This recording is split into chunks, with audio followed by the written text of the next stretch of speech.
Tasangana zvekare kwatiri kuita paKulian TV muri yeZimbabwe. Kana uchingosvika panapa first time yako, gara walaika, wasubscribe nekuti panapa tisu tinorova nyaya kudarika zvakaitwa ningirikini nepolisi kuside kwekwe. Right, muri yeZimbabwe panapa ndasangana nenyaya panapa iri kuitika yekuti President Emerson Mnangagwa vataura kuti kune drought. So panapa vari kutaura kuti kune drought, pane kukumbirwa kwemari kuri kuitika panapa kana kuti vari kuappeal for donation. Vakanyora vakati, by this declaration I also call upon all Zimbabweans of goodwill, including those in the diaspora, the international community, United Nations agencies, development and humanitarian partners, international financial institutions, the private sector, churches, and other faith-based organizations, as well as individuals, to generously donate towards ameliorating this state of national disaster. Drought riripo iri vari kutoonera vega kuti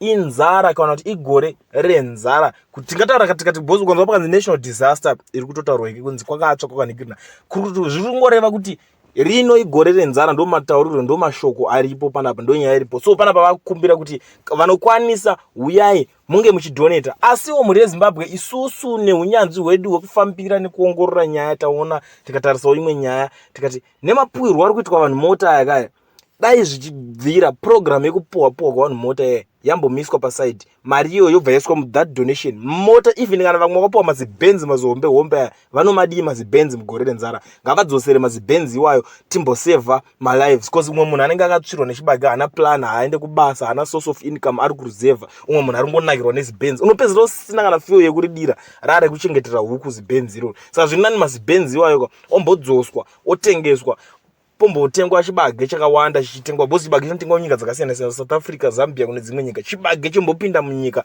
pombomirwa zvekudonetwa zvemota. Ndo zvandanjifungawo matarisiro angu. But muri yeZimbabwe kuuya kwandaita nenyaya panapa kuda kuti tionesane kuti muri kuionawo sei nyaya yekukumbirwa kwemari kwe 2 billion kuri kuitika.